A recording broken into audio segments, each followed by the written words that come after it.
Halo, hai, assalamualaikum warahmatullahi wabarakatuh. Selamat berjumpa lagi dengan saya Sandi. Pada pertemuan kali ini, saya akan membahas berkaitan dengan packaging design atau desain kemasan. Apa sih desain kemasan itu?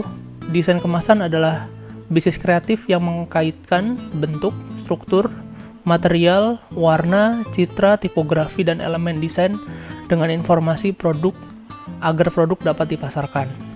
Jadi desain kemasan itu sendiri fungsinya adalah untuk membungkus, melindungi, mengirim, mengeluarkan, menyimpan, mengidentifikasi, dan membedakan sebuah produk di pasar. Nah, untuk referensinya sendiri, saya menggunakan sebuah buku ini, gitu ya. Nanti untuk pertemuan-pertemuan selanjutnya, sumber yang saya gunakan mungkin langsung dari sini. Jadi kita biar jelas untuk di packaging desain ini bentuknya seperti apa. Bagaimana si tujuan desain kemasan ini? Jadi tujuan desain ini dibatasi oleh latar belakang pemasaran. Tentu sebuah produk gitu ya, sebuah packaging atau kemasan produk tentu tujuannya adalah sebuah pemasaran, bagaimana produk itu dipasarkan gitu ya. Lalu tujuan strategisnya untuk menyebarkan sebuah merek dari yang mereka punya. Dalam pembuatan packaging ini gitu ya, ada sebuah pertanyaan yang tersirat sebenarnya dalam packaging ini.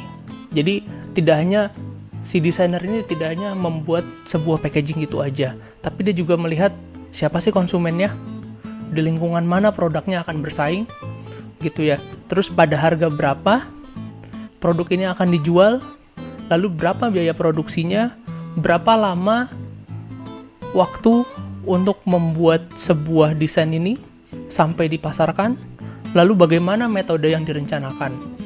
Saya ambil sebuah case,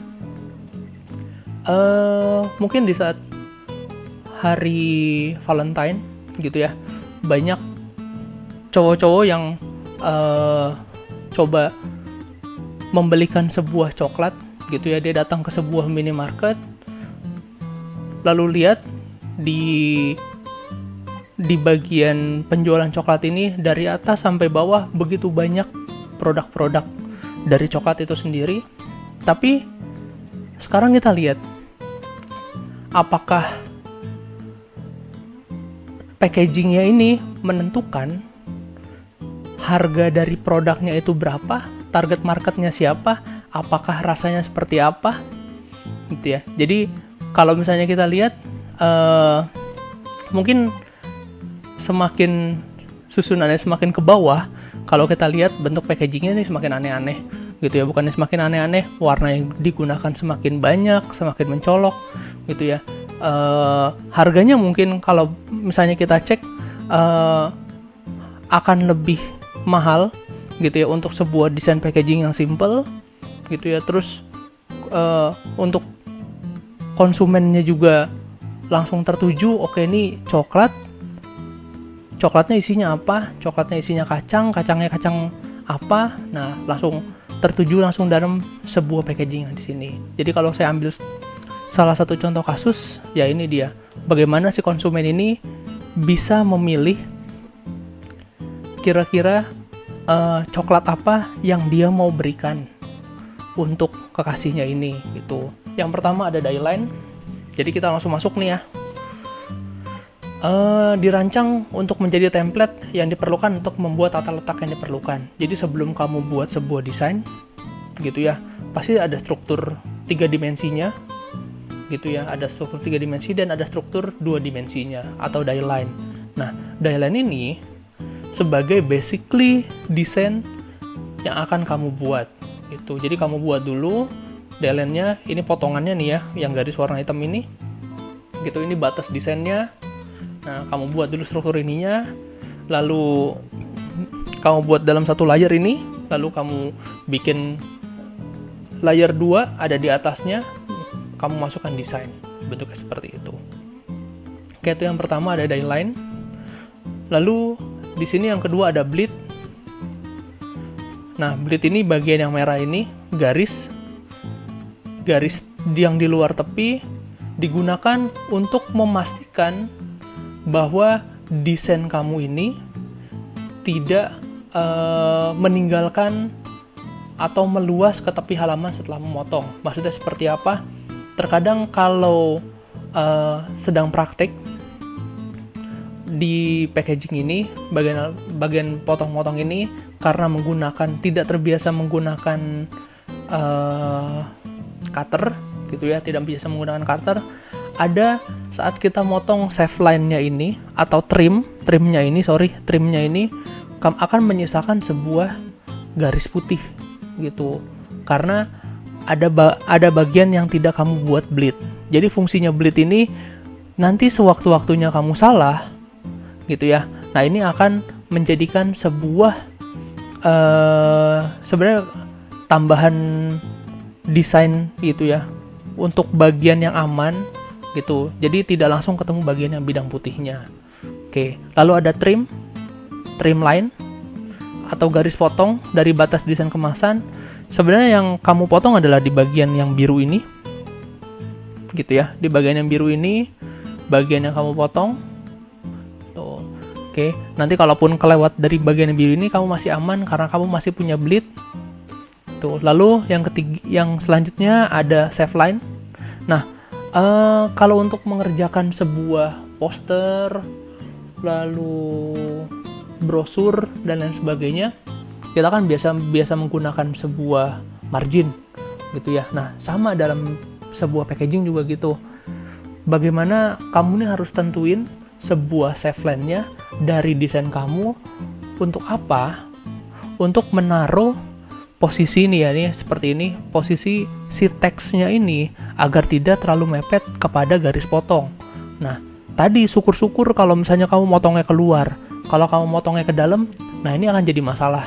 Ada bagian atau ada tulisan yang hilang gitu. Kalau misalnya pattern aja sih nggak masalah, tapi kalau tulisan yang hilang, semua komunikasinya, semua yang kamu sampaikan dalam sebuah desainnya jadi hilang semuanya gitu.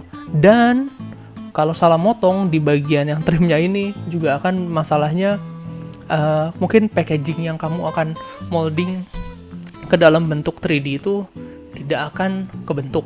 Nah, itu yang harus kamu waspadai. Oke, lalu selanjutnya ada glue area. Nah, glue area atau area untuk menempelkan lem. Di sini ada dua bentuk sebenarnya. Ada bisa garis-garis gitu. Garis-garis ini biasanya bentuknya ngeblok bentuk lemnya full untuk di bagian pinggir atau tepinya sini ya. Lalu ada bentuknya dot. Nah, ini untuk pakai lem uhu, kamu bisa dotin seperti ini tuh. Nah, ini tergantung keperluannya seperti apa. Kalau dia kira-kira pakai board, nah ini kamu bisa pakai glue area yang full seperti ini. Tapi kalau pakai kertas, kamu juga bisa pakai yang dot-dot yang seperti ini. Lalu ada fold line atau garis lipat. Biasanya digunakan itu kita menggunakan sebuah garis putus-putus gitu. Kalaupun nantinya ada desain, jadi ada di layer 1, layer 2 ada di bagian bawahnya dari si fold line ini. Ini kan layer 2 layer desainnya. Jadi kamu ini harus juga diwaspadain karena nanti dicetak kalau dia struknya lebih dari 0,75 poin, itu akan jadi masalah. Masalahnya apa? Dia akan kelihatan, apalagi kalau kamu masih bikin dia warna hitam atau warna registrasi. Nah, itu akan kelihatan dan akan ganggu dari si desainnya. Jadi kalau bisa di maksimal itu untuk di struknya 0,5 untuk di fold line. Lalu kalau bisa warnanya, kalau biasa kalau dia desainnya warna hijau, untuk di fold line-nya kamu bisa pakai warna abu-abu, lalu kamu multiply gitu. Jadi biar aman, kalaupun dia tetap kena ngeprint, dia nggak akan ganggu gitu. Oke. Lalu selanjutnya ada window. Ini jendela. Ya ini kamu sering lihat sih beberapa. Jadi di beberapa bentuk packaging, baik makanan maupun sebuah benda-benda gitu ya, misalnya kayak kayak pensil warna, dan lain sebagainya. Nah, ini jendela ini digunakan untuk memperlihatkan produk yang dijual di dalam kemasannya. Nah, biasanya kalau untuk desain packaging untuk makanan, si jendela ini menggunakan plastik transparan gitu, karena untuk menjaga juga higienis dari si makanannya itu. Nah, kecuali kalau memang bentuk makanannya itu sudah dibungkus satu-satu, jadi udah dibungkus dulu satu-satu, masuk ke dalam packaging, itu tidak dikasih plastik transparan di dalam windownya juga nggak masalah gitu. Apalagi kalau memang bentuknya untuk misalnya mainan kayak bentuk yang kedua ini, kayak ini kalau bentuk mainannya lebih kecil daripada windownya, ini kan windownya lebih dari 30% nih, ya kan, malah hampir ke 50% gitu. Takutnya mainannya itu nyeplos ke dalam windownya ini, makanya dibutuhkan sebuah plastik transparan. Oke, lalu selanjutnya ada inlay. Nah, di sini teknik menempatkan desain atau pola pada permukaan benda. Inlay membuat struktur tambahan di dalam kemasan utama gitu. Jadi ada struktur packagingnya, lalu ada struktur untuk menaruh produknya. Nah, ini inlay tuh. Nanti kamu bisa lihat simpelnya di sini kan. Kalau ini inlaynya bentuknya ada tambahan kayak plastik gitu ya, itu sehingga gitu ya, biasanya digunakan untuk menampung produk sehingga akan ditempatkan lebih kuat. Oke, itu untuk inlay. Lalu tadi udah berkaitan dengan dyeline-nya. Lalu saya akan bahas mengenai anatomi dari sebuah packaging ini, kemasan ini. Oke, ini ada brand logo ya, iya. Di bagian pertama, di bagian depan, otomatis yang akan dikasih lihat adalah sebuah logo dari produknya gitu ya. Lalu ada product image atau window. Nah, ini dia peletakan window pasti ada di bagian depan dari kemasan, desain kemasan gitu ya. Jelas untuk memperlihatkan gitu ya. Lagi-lagi digunakan untuk kasih lihat nih dalam produk itu bentuknya seperti apa. Tuh. Lalu ada product name. Jadi ada logonya tadi kan. Lalu ada product name. Biasanya tetap ada di bagian depan. Lalu kalau misalnya dia ada deskripsi bagian sini, lalu ada kira-kira produksi siapa, dari PT mana, biasanya ada di bagian depan juga. Kalau dia bentuknya makanan, biasanya ada logo halal, ada label halal di bagian depannya, atau ada berat bersihnya berapa, nah itu ada di bagian depan itu untuk keterangan itu. Lalu untuk di bagian belakang dari packaging ini mau makanan ataupun mau benda, nih kayak ini contohnya pensil warna gitu ya, ada produk deskripsi gitu ya. Biasanya ini produk ini apa, pemakaiannya apa. Simpelnya kalau kamu baca sampo, tata pemakaiannya seperti apa gitu. Lalu ada, kalau misalnya kamu juga baca misalnya kopi, belakangnya gimana cara nyeduhnya, diaduk berapa kali gitu ya. Lalu ada mandatory logo. Nah, ini beberapa produk yang memang menggunakan bahan plastik sebagai packagingnya. Di sini biasanya dicantumkan ada logo produk gitu. Biasanya ada yang icon orang lagi buang sampah gitu kan. Terus ada 3R ada di dalamnya itu. Nah, oke. Lalu ada company detail. Jadi selain tadi ada di bagian depan, di bagian belakang biasanya juga ada produksi atau didistribusikan oleh PT mana. Lalu biasanya juga ada kontaknya gitu. Nah, ini untuk produk-produk misalnya ada keluhan atau apa, nah kamu bisa ada kontak yang ada di sini, ada yang ada dicantumin di bagian belakangnya. Lalu ada bagian ingredient. Oke. Nah, ini ya biasa bahan atau apa aja yang terkandung di dalam produk ini sendiri. Lalu ada scan barcode.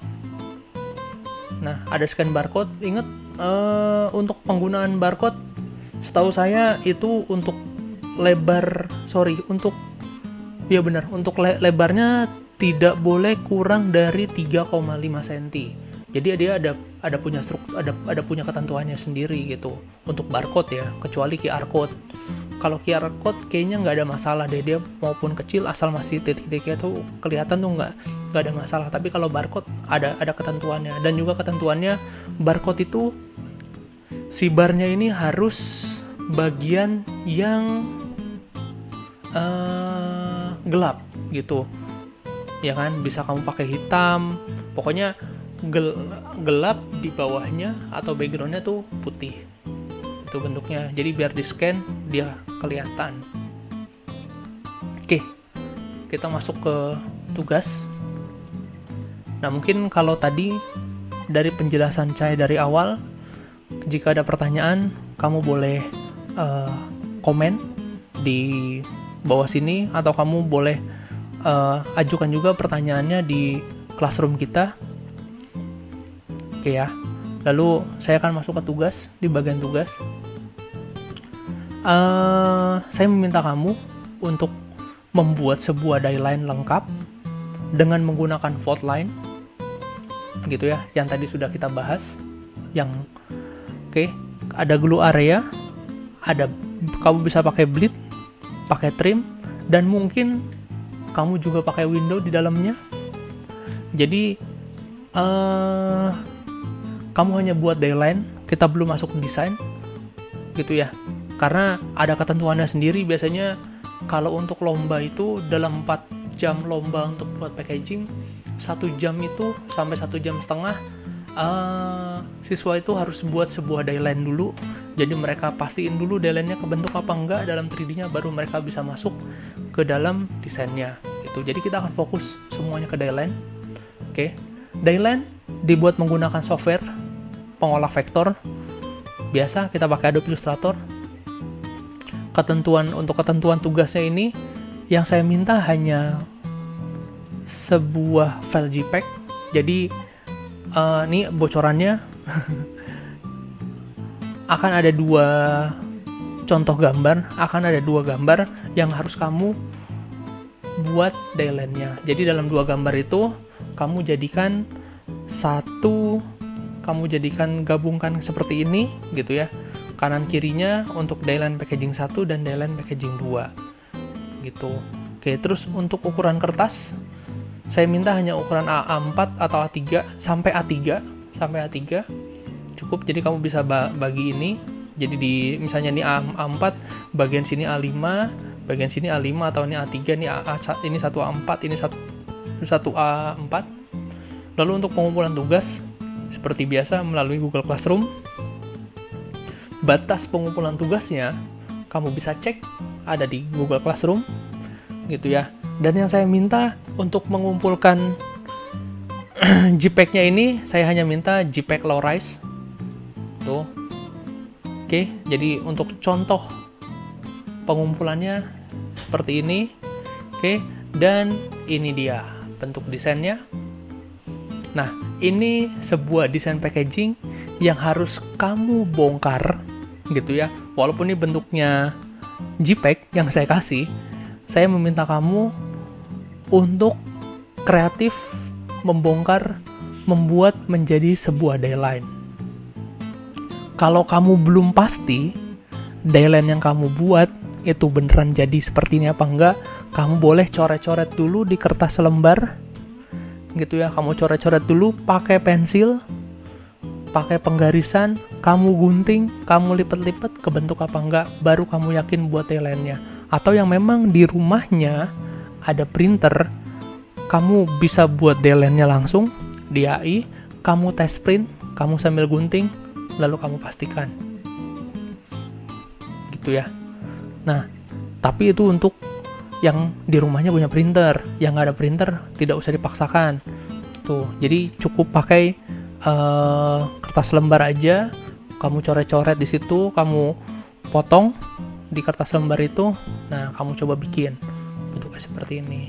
Oke, setelah ini saya akan kasih contoh untuk di pengerjaannya bagaimana membuat dieline yang rapih, yang terstruktur itu ya.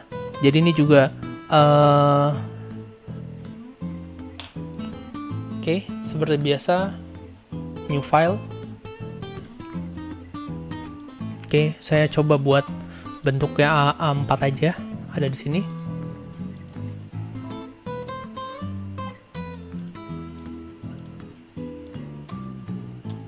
Oke, jangan lupa ada di layer. Kalau saya biasanya saya akan atur dulu layarnya ada di sini. Jadi kamu harus buat die line. Lalu di bagian atasnya, di saat besok ingin mengisi desain, kamu tinggal tambahin layarnya, desain. Nah, jadi kamu tidak bingung.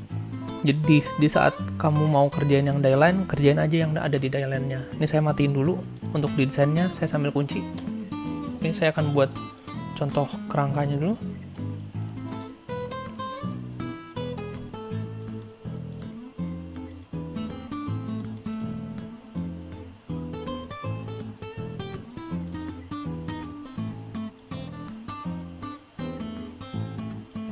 Oke, nah ini kita udah dapat nih, ini die line. Oke, nah kalau saya biasa saya gabungin dulu semuanya, saya pathfinder. Oke, tapi tetap ini ada bagian yang sininya ya. Jadi nanti kalau strukturnya semua digabungin, kamu buat dulu semuanya kamu gabungin, ya kan? Ini udah dapat die line-nya. Sekarang kita buat trim line atau garis lipat. Biasa pakai stroke aja.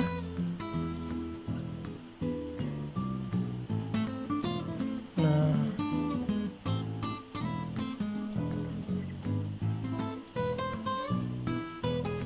lalu stroke-nya bisa saya rubah. Dash line-nya kamu aktifin, ada di sini. Dia bisa kamu atur, dia semakin kecil akan semakin rapat-rapat bentuknya.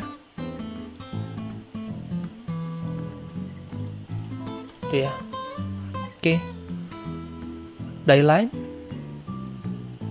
trim line, itu ya.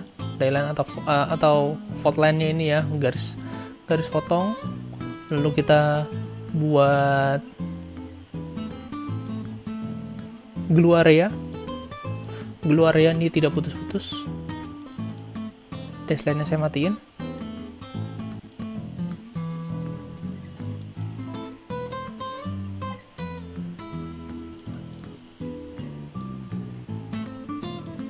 Oke, sekarang kita buat ntar aja, ini dirubahnya ntar aja ukurannya segala, saya gabungin dulu sebentar. Oke, terus sekarang kita buat bleed, jangan lupa kita buat bleed. Kalau bentuknya seperti ini ya agak sedikit mudah gitu ya, saya cuman tinggal Ctrl C, Ctrl B, pastein back. Saya rubah dulu warnanya biar kamu juga jelas melihatnya. Oke, saya matiin. Offset pad, object pad, offset pad. Jadi di sini saya bisa tambahin offsetnya. Kira-kira bleed itu sekitar 3 mili. Nah, oke, dia otomatis akan nambah sendiri bleednya. Saya ganti ini lagi. Oke, ini saya hapus. Selesai bleednya, bentuknya seperti ini. Oke, kita udah dapat bleed. Kita sudah dapat die line. Lalu ada fold line, ada glue area. Oke, nah yang tadi saya sudah sampaikan, si fold line atau garis lipat ini tidak boleh lebih dari 0,25. Jadi nggak apa-apa bentuknya tipis seperti ini. Ini juga kalau saya biasa pakainya 0,5 aja. Oke, untuk di glue area sama 0,5. Oke, die line sudah jadi. Oke, kira-kira seperti ini bentuknya. Jadi yang saya minta hanya die line-nya saja, full die line. Itu yang kamu kirim, kita belum masuk ke desain, Jadi kamu silakan buat dulu seperti ini dari 2 gambar yang tadi saya berikan. Oke, sekian dari pertemuan saya hari ini. Selamat mencoba, selamat mengerjakan. Assalamualaikum warahmatullahi wabarakatuh.